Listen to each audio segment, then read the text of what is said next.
Are you ready? Welcome to my channel. Timeless narrative. In the late 16th century, a new sense of adventure swept across England.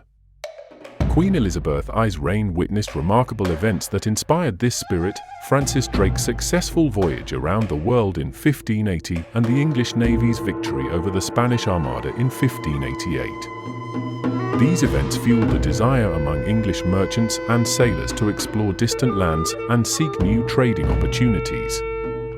As they learned about the profits Portuguese traders were making in the East, English merchants became determined to get their share. In 1599, a group of English merchants, calling themselves the Merchant Adventurers, decided to form a trading company. On December 31, 1600, Queen Elizabeth I granted them a royal charter, giving the company exclusive rights to trade in the East. This company, named the Governor and Company of Merchants of London Trading into the East Indies, was initially given a 15-year monopoly, which was later extended indefinitely in 1609. While the Dutch focused on the East Indies, the English shifted their attention to India, seeking valuable trade items like textiles and spices. Establishing a foothold in India, the English faced challenges at first. Captain Hawkins arrived at Emperor Jahangir's court in 1609, hoping to set up a trading post at Surat. However, Portuguese opposition forced him to abandon his mission. The breakthrough came in 1612 when Captain Thomas Best defeated the Portuguese at sea near Surat. Jahangir, impressed by the victory, granted the English permission to establish a factory in Surat in 1613. Sir Thomas Roe, sent by King James I as an ambassador in 1615, secured more privileges for the English, including permission to set up factories in Agra, Ahmedabad, and Broach. Despite early setbacks, the English gradually strengthened their position. In 1662, when King Charles II of England married Portuguese Princess Catherine, the Portuguese gifted him the island of Bombay as part of the dowry. By 1668, the East India Company took control of Bombay, paying a mere £10 annually. Later, Bombay replaced Surat as the headquarters of the company's operations on the west coast. In 1632, the Sultan of Golconda granted the English permission to trade freely in his ports for an annual fee. This opened new opportunities in South India, where they built a fortified factory in Madras, which became their southern headquarters.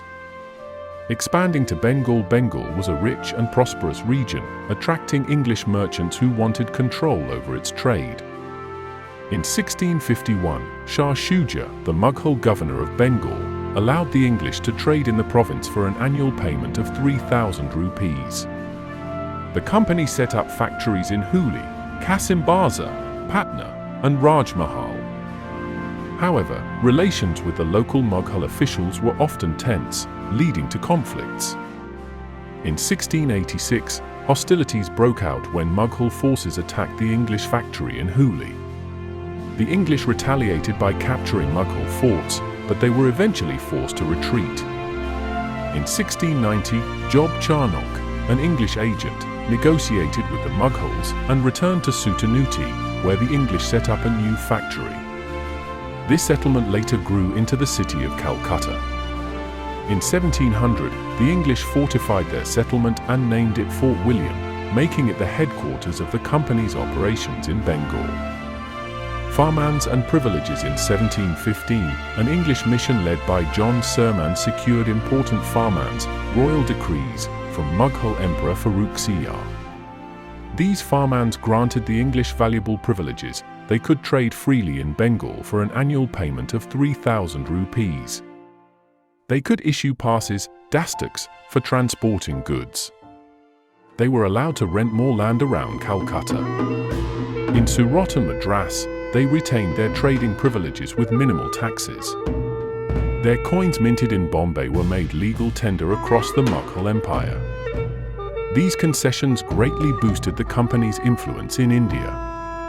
The merger of two companies in the late 17th century, political changes in England led to the formation of a rival trading company. However, this new company struggled to succeed. In 1708, under pressure from the Crown and Parliament, the two companies merged to form the United Company of Merchants of England trading to the East Indies.